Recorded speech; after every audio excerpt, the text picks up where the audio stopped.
জুবিন গার্গের মৃত্যুর ঘটনাকে কেন্দ্র করে মুখ্যমন্ত্রী ডক্টর হিমন্ত বিশ্ব শর্মা মহাশয়ের বড় ঘোষণা।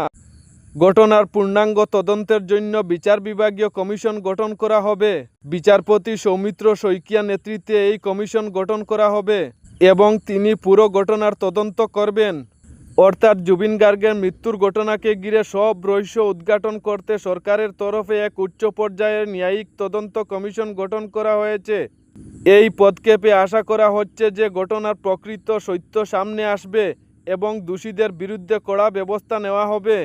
জুবিন গার্গের মৃত্যুর তদন্তের বড় মোড় অবশেষে 4 জন গ্রেফতার, ম্যানেজার, আয়োজক, রেকর্ডিস্ট ও সহকর্মী গায়িকা পুলিশের জালে। সিআইডি আনলো অপরাধমূলক ষড়যন্ত্র ও অবহেলার অভিযোগ। স্ত্রী গরিমা গার্গের দাবি, জুবিনকে জোর করে অনুষ্ঠানে নেওয়া হয়েছিল। মুখ্যমন্ত্রী ঘোষণা, এসআইটি গঠন, সিঙ্গাপুরের সঙ্গে আইনি সহযোগিতা চাওয়া হয়েছে।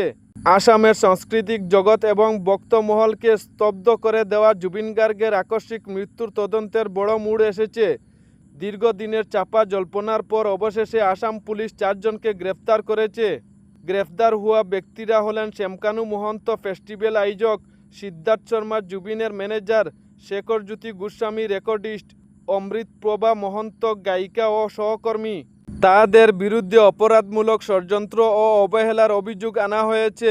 আদালতের নির্দেশে বর্তমানে তাদের 14 দিনের পুলিশ হেফাজতে রাখা হয়েছে। সিআইডির তদন্ত অনুযায়ী তারা সবাই সিঙ্গাপুরে জুবিন গার্গের সঙ্গে ছিলেন এবং ঘটনার দিন ও উপস্থিত ছিলেন। ফলে তাদের ভূমিকা নিয়ে গুরুত্বপূর্ণ প্রশ্ন উঠেছে। জুবিন গার্গের স্ত্রী গরিমা গার্গ অভিযোগ করেছেন, জুবিন অসুস্থ ছিলেন এবং ওষুধ সেবন করেছিলেন। সম্ভবত তাকে জোর করে অনুষ্ঠানে অংশগ্রহণের বাধ্য করা হয়েছিল।